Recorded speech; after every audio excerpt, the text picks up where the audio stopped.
मी श्री रघुनाथांच्या गुणांचे वर्णन करू इच्छितो, परंतु माझी बुद्धी अल्प आहे आणि श्री रामचंद्रांचे चरित्र अथांग आहे, म्हणून या वर्णनासाठी मला कोणताही उपाय सुचत नाही. माझे मन आणि बुद्धी कंगाल आहे, मात्र मनोरथ हा राजा आहे. माझी बुद्धी अत्यंत हीन आहे आणि इच्छा मात्र फार मोठी आहे. माझी इच्छा अमृत मिळवण्याची आहे, परंतु या जगात मला ताकही मिळत नाही. सज्जन लोक माझ्या धृष्टतेबद्दल क्षमा करतील आणि माझे हे बाल वचन प्रेमाने ऐकतील अशी आशा आहे. ज्याप्रमाणे बालक बोबडे बोलते तेव्हा त्याचे आई वडील ते प्रसन्न मनाने ऐकतात, परंतु जी क्रूर, कुटील आणि वाईट विचारांची माणसे असतात ती दुसऱ्यांच्या दोषांनाच भूषण मानून धारण करतात. अर्थात ज्यांना दुसऱ्यांचे दोषच दिसतात ती हसनात का? रसपूर्ण असो की निरस, आपली कविता कोणाला आवडत नाही, परंतु जे दुसऱ्याची कविता ऐकून आनंदित होतात असे उत्तम रसिक पुरुष जगात फार नसतात. असे पहा की जगामध्ये तलाव व नद्यांसारखे माणसेच फार आहेत. तलाव नद्या पाण्याने भरल्या की स्वतःच्या वाढीने फुवून जातात, तशी ही माणसे गर्विष्ठ होतात. मात्र समुद्राप्रमाणे एखादा विरळाच सज्जन असतो. जसा समुद्र पूर्ण चंद्राला पाहून तसा हा दुसऱ्याचा उत्कर्ष पाहून आनंदाने उसळू लागतो. माझे भाग्य छोटे आहे आणि इच्छा मात्र मोठी आहे, पण माझी खात्री आहे की ही कथा ऐकून सज्जन लोक सुखी होतील व दुष्ट लोक चेष्टा करतील. परंतु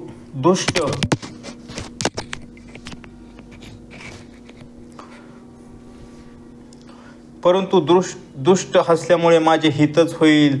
मधुर कंठांच्या कोकिळेला कावळे कर्कशच म्हणतात. बगळे जसे हंसाला व बेडूक जसे चातकाला हसतात, तसेच वाईट माणसे दुष्ट लोके निर्मळ वाणीला हसतात.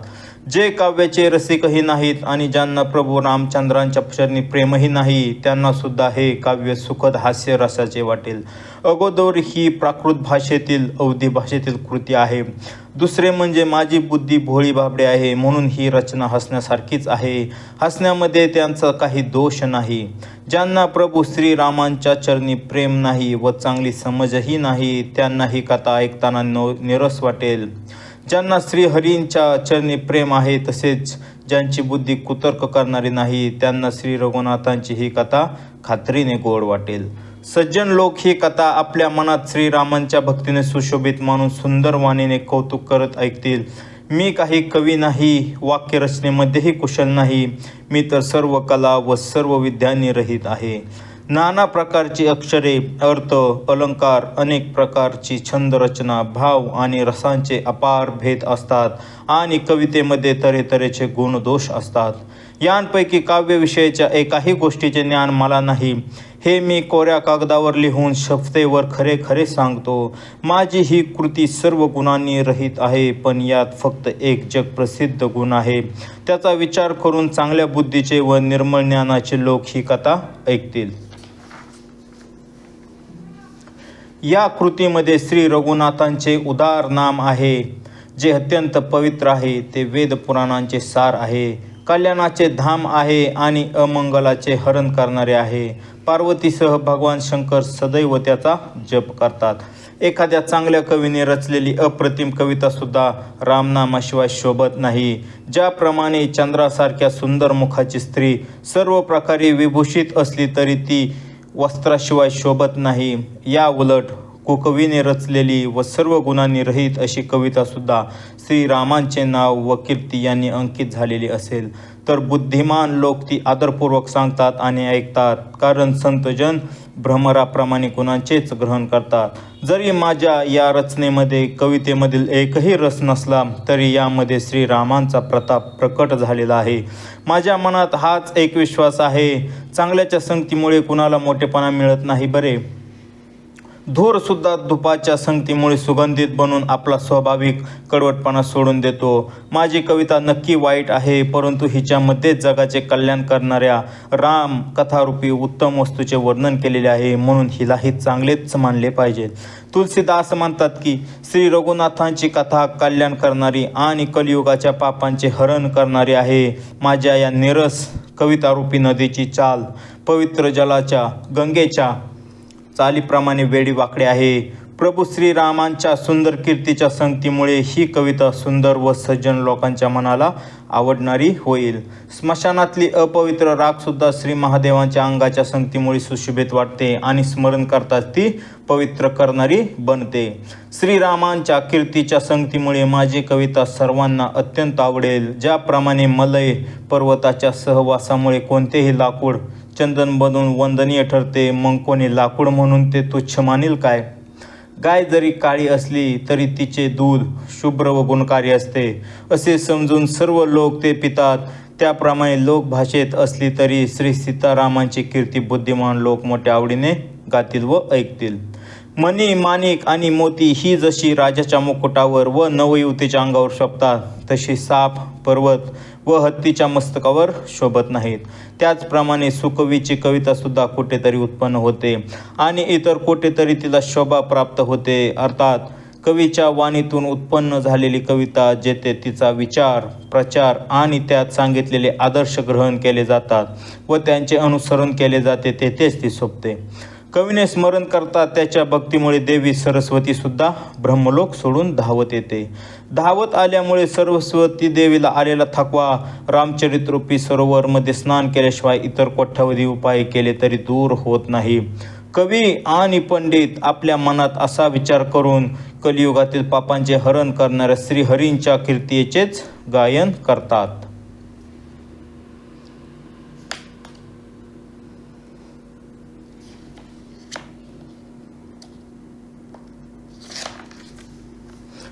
संसारी मनुष्यांचे गुणगान केल्यामुळे देवी सरस्वती डोके बडवून घेऊन पश्चाताप करू लागते. तिला वाटते की कवीच्या बोलण्यावर मी कोठून आले. बुद्धिमान मनुष्य हृदयाला समुद्र, बुद्धीला शिंपला आणि सरस्वतीला स्वाती नक्षत्रासारखे मानतात.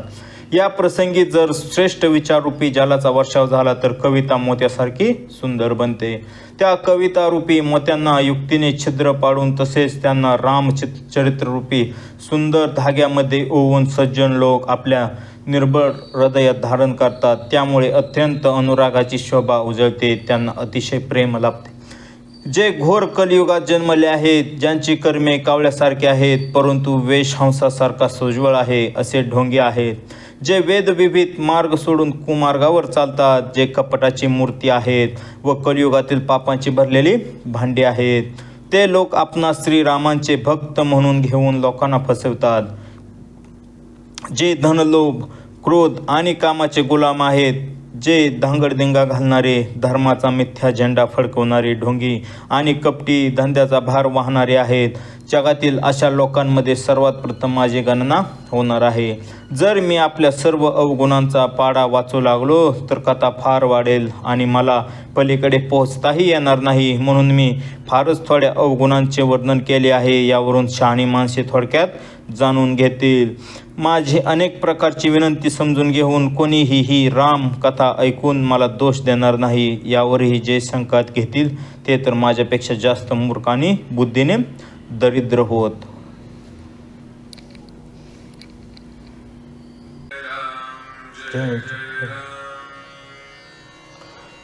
श्री राम जय राम जय जय राम. श्री राम जय राम जय जय राम. श्री राम जय राम जय जय राम. श्री राम जय राम जय जय राम. श्री राम जय राम जय जय राम. श्री राम जय राम जय जय राम. श्री राम जय राम जय जय राम. श्री राम जय राम जय जय राम. श्री राम जय राम जय जय राम. श्री राम जय राम जय जय राम. श्री राम जय राम जय जय राम. श्री राम जय राम जय जय राम.